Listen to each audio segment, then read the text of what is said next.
bring you inspiring tales about the author journey. Today I'm here with speculative fiction author Holly Gonzalez. Okay, well, first of all, thank you so much for agreeing to do this interview. Absolutely. Thank you again. Can you tell us a little bit about yourself and about your books? Certainly. I live in Spokane, Washington, with my husband and my cat. And I work as a hotel operator during the day, but my true love has always been writing, and I've actually only been seriously considering writing for about 2 years, so I consider myself still a pretty new author, if you will. Mm-hmm. Uh, I have written pretty much since I was a kid, but didn't really consider myself seriously pursuing anything until, just recently. But I've self-published a novel and several short stories, and I also have a couple that have appeared in some anthologies here and there, and have a few more of those coming up. And then I have 2 novels that are in revision that I'm working on right now, so I'm pretty busy. Sounds like you are. Yeah, I'm a multitasker. Let's see. Do you have an outlining process? Are you more of a pantser, a planner, or do you have like a set process? And what is that process? It's really interesting that you ask that because just recently I'm actually kind of trying to change my process a little bit. Up till now I've always been a pantser. Like I'll just sit down and just start writing. I have like a vague idea of, characters and setting really, but plot usually doesn't come to me until I start writing.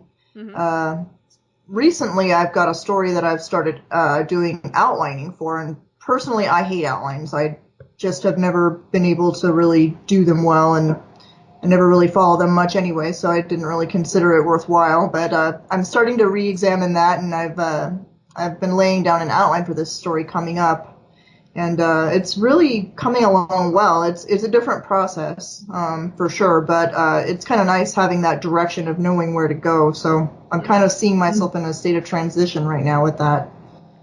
I can relate to that because like I'm a pantser and I'm trying to outline stuff and trying to get more structure so I don't, leave any plot holes or any of that stuff. And I think that really does help, but it's hard to learn. It's hard to get into that habit. Oh, definitely, yeah, and like I totally just have decided, you know what, I'm tired of just like kind of fumbling my way around and then deleting or cutting entire scenes that just don't work anymore. It's a waste of time. Mhm. So, free writing is always fun, but if you don't have some sense of direction, you might find yourself lost down the line, and it just saves a lot of time. So, Right. certainly, this works out. Do you have a particular time of day that you find yourself most likely to write, and is there a special place that you do that? Yes, I can usually write anywhere. If I'm brainstorming, I always use pen and paper. That seems to be the easiest way for me to get ideas down. But I usually write late at night. I work late, and then usually I've just can't sleep. I'm an insomniac by nature, so I'm usually up pretty late at night. And I prefer writing at night when everything's quiet, and I can just light a few candles and just focus on what I'm doing, whatever project it is at the time. Mhm. Uh, Otherwise, I can pretty much write anywhere. I've always got a notebook in my purse, so it goes with me everywhere. You sound exactly like me because I'm a night owl too, and I always have notebooks everywhere in my purse, in my car, because you never know when something's gonna hit you. So Definitely not, and it will hit you when you sometimes don't want it to. You'll be sitting in a meeting at work or something and be like, "Oh my God, that's a great idea," and you'll be trying to write it down all secretly. yes, or That trying to happens. remember it in your head until you can write it down. You just keep repeating it in your head, like I have to remember this. I have to remember Right? Oh, definitely. Yeah. this. All the time. um, what sparked your love of writing? Was there a particular book or a particular series that just made you think, well, that's what I want to do with my life? Yes, actually. And it started when I was really young. My parents read to me a lot. They're like basically my father collected science fiction books. He had an entire wall in his bedroom that was just nothing but paperback novels, old pulp science fiction and stuff, and I'd sneak in there and start stealing them little by little. I mostly would just look for the covers that looked interesting, but then as I got older and was able to kind of, get into them a little bit more, some of the series that have inspired me is like classic science fiction, a lot of Ray Bradbury's work, uh, a lot of Asimov, Frank Herbert, Ursula K. Le Guin. I discovered when I got older. I really got into a lot of her books.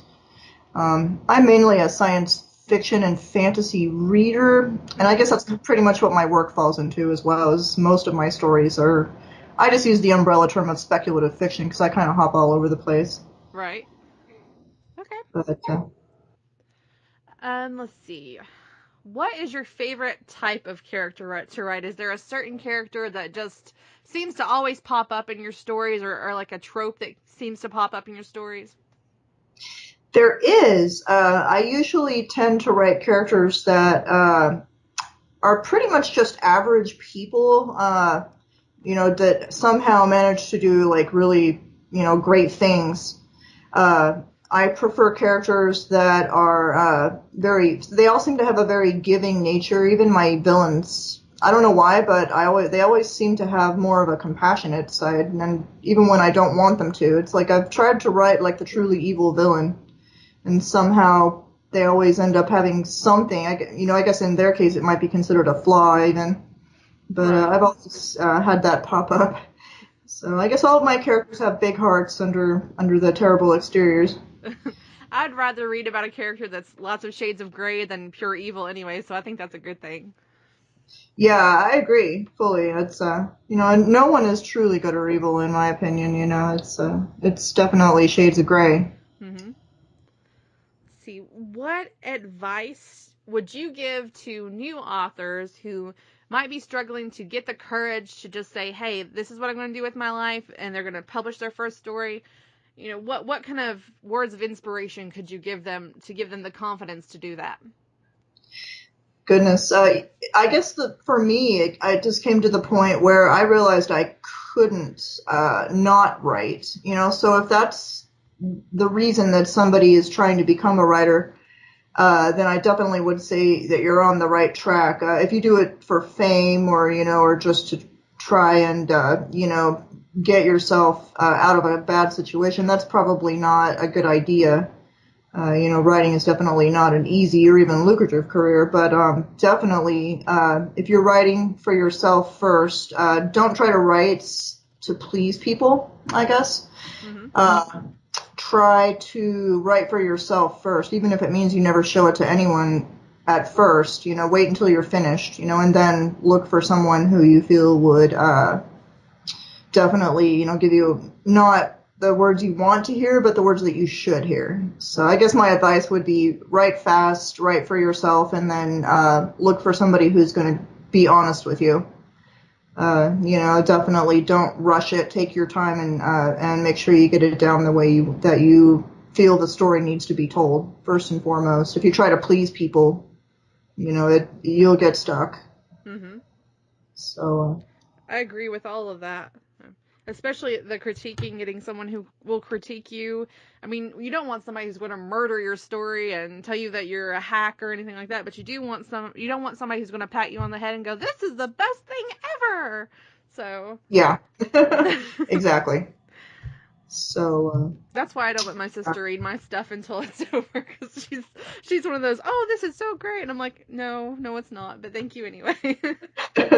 exactly. I'm lucky. I use my husband as a sounding board, and he will tell me when something isn't working. He just gives me this look, and it's like as because I read it out loud to him. Uh huh. It's me to kind of, if I'm reading out loud to someone, I can instantly spot all the weaknesses in the narrative or the story, and he'll just give me this look that's like, no. And I'll be like, oh, okay, maybe I should rework this part. So that's he's helpful. that's good. We need that human interaction that can tell us, where we need to improve, what we need to work on. Exactly. Okay, I've got one more question for you. What do you hope your future looks like? And this is near future. I'm not saying like 50 years from now, but in the next couple of years, 2 or 3 years, what do you hope to have achieved? First and foremost is I hope I can definitely get my current novel, which is a science fiction sort of pulp retro future novel called Ruby Descent. My first goal is to get that finished. I've been working on it for 2 years. I really just want to get that one out there. It's my first, what I would consider serious novel. I'm going to try pitching that one to agents and, traditional publishers, hopefully. Mm-hmm. Definitely make sure it gets a good round of solid professional edits. And I've written a lot of stuff that's kind of like developmental work for it that I've just kind of put up free on the internet, to kind of get myself out there, I guess you could say. Mm-hmm. But I really want to get that out there. A little further down the line, I would love, of course, to be able to just write full time. I wouldn't mind working part time, at my regular job, but I just don't want to, be sitting in an office pushing keys for somebody else. I'd rather be doing it for myself. Uh-huh. That would be my ultimate goal, probably, with writing in general. Whether I get famous or not, or, bestseller list, whatever, that's really not why I do it. Mm-hmm. But I really do enjoy seeing, readers being able to get something out of what I do, even if it's just a small devoted audience. That would be nice. Those are all good aspirations. Let's see. I might have one more for you. Let me think something. We've only been talking for 12 minutes. Let me think of one more question for you. Are there any genres that you haven't explored yet that you would like to try out?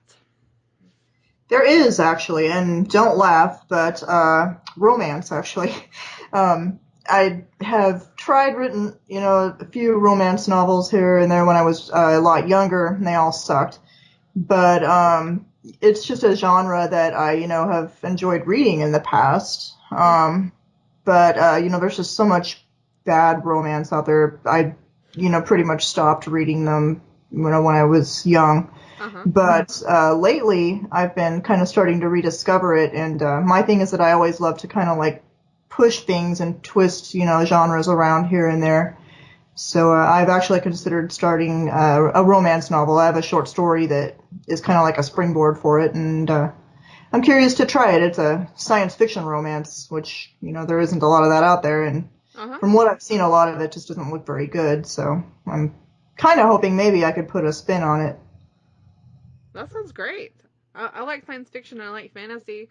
And I happen to I mean, I've done a romance, like a short story romance. I'm doing another one actually right now. I've been writing on it today for another anthology. Oh, But nice. yeah, but mostly I love fantasy and I don't I don't particularly like getting into like the whole erotica and the trend that's going on right now. I kind of just like sweet romance or you know, I like to focus more on the relationship than more of the sexual aspects of it, as some romance novels do. But Exactly. but Yeah, that's. yeah, sorry. Oh, it's okay. Sorry. I say that's pretty much how I see it too. That's me and one of my other author friends. I think we're in a group, and a lot of our other friends are erotica writers, and they're like, "No, you need to throw some sex in there." And we're like, I think it's okay like this. This is the way we like it." Right. And it's actually really really hard to write erotica. I have kind of seen some that was okay, but it's most of the time it just ends up being really bad writing if I try it. So Yeah. I have kind of avoided that particular one. Right. Well, I would be excited to read a science fiction romance. So if you get it done, shoot it over to me because I'll read it and I'll review it. I I'm would love that. Thank you. You're welcome. I'm your target audience here. Very cool. Yeah, I that's exactly the kind of person I'd be looking at to give it a good read through. Okay. And it's a fun story. It's it's got a lot of humor in it. It's based on some a little bit of Fifth Element meets Guardians of the Galaxy type of feel. It's got a lot of comedy in it. So Oh, that's awesome. I like that. I'd probably be getting back to that one after I finish my current novel. Once that one's out of the way, I can focus on other things. But it's just I can't put it off any longer. I have to finish this stupid book. Yes. So, yeah. Okay. Well, that's all the questions I've got for you, but it was so great to get to talk to you. You as well. Thank you so much for having me. Thank you. Well, that's all the time we have today. I'm going to leave links to all of Holly's social media and websites in the description. Please check them out. If you or someone you know would like to request a Feel Good Friday interview, please send an email to info@fiction-atlas.com with the subject line Feel Good Friday. Thanks for listening. I'll be back next Friday with more inspiring author stories.